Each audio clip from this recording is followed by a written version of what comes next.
काय खेळ मांडलाय राव या निवडणुकीचा। एकापेक्षा एक धक्कादायक प्रकार उघडकीला येत असताना मित्र हो नमस्कार। निवडणूक आयोगाने केलेला तमाशा अवघा देश उघड्या डोळ्यांनी पाहतोय। एक एक बोगसगिरी चव्हाट्यावर येत आहे आणि ती पाहून सामान्य माणूस अवाक होऊन पाहू लागला आहे, निशब्द होऊन पाहू लागला आहे। राहुल गांधी यांनी या तमाशाची कानात फाडून टाकली। सगळं सत्य चव्हाट्यावर आणण्याचा त्यांनी प्रयत्न केला। शरद पवार, उद्धव ठाकरे हे नेते देखील अशा प्रकारची धक्कादायक माहिती देत आहेत। भारतीय जनता पक्ष मात्र निवडणूक आयोगाच्या बाजूने खंबीरपणे उभा राहिलेला आहे। लोकशाहीची ऐतिहासिक विटंबना पाहून सामान्य मतदार मात्र हतबल झालेला आहे। निवडणूक आयोगाचे मांजर मात्र आपले डोळे बंद करून दूध पित आहे। काय बघा, निवडणूक आयोगाच्या कृपेने एका छोट्याशा खोलीत 80 मतदार राहतात आणि मग पत्रकारांनी ही खोली शोधून काढली तेव्हा त्या खोलीत फक्त एक माणूस राहत होता। आयोगाची ही कृपा इथंच नाही थांबली मित्रांनो, तर त्यांच्या कृपेनं एका तरुण महिलेला तब्बल 45 मुलं झाल्याची अजब किमया केली गेली। आईबापाचं वय कमी, पण त्यांना झालेल्या मुलांचं वय आईबापांच्या पेक्षा दुपटीनं, आणि ते सगळेचे सगळे म्हणजे ते मतदान करून ही मोकळे झाले। लोकशाही जिंदाबाद, बस एवढंच आपण आता म्हणत राहायचं का फक्त?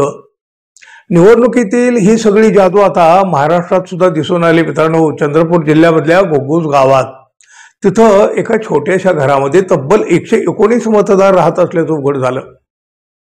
या घराच्या पत्त्यावर 119 मतदारांची नोंद झालेली आहे, पण आपल्या घरात 119 जण राहतात याची कल्पना घरमालकाला सुद्धा नाही।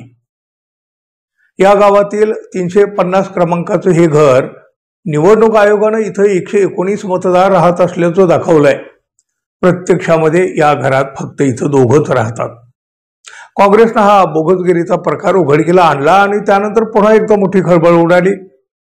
निवडणूक आयोगाचा तमाशा पुन्हा एकदा महाराष्ट्रात सुद्धा पाहायला मिळू लागला। आपल्या छोट्याशा घरामध्ये तब्बल 119 लोक राहतात हे ऐकून घर मालक देखील चकित झाला हो। निवडणूक आयोगाने आपल्या घरात हे कोण लोक आणून ठेवले आहेत याची आपल्याला सुतराम कल्पना नाही, असं घर मालकानंच आता सांगून टाकलेलं आहे। घरमालक काही सांगेल हो, भलेही तिथं कोणी राहत नसेल, पण निवडणूक आयोग म्हणतो ना या घरात 119 मतदार राहतात, तर मग राहतात, करू दे त्यांना मतदान।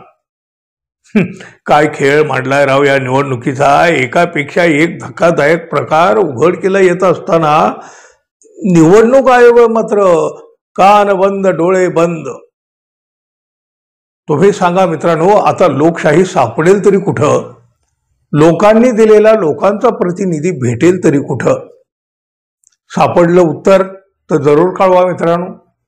आणि आपण अजून आपल्या चॅनलला सबस्क्राईब केलं नसेल तर कृपया सबस्क्राईब करावं ही अपेक्षा आहे।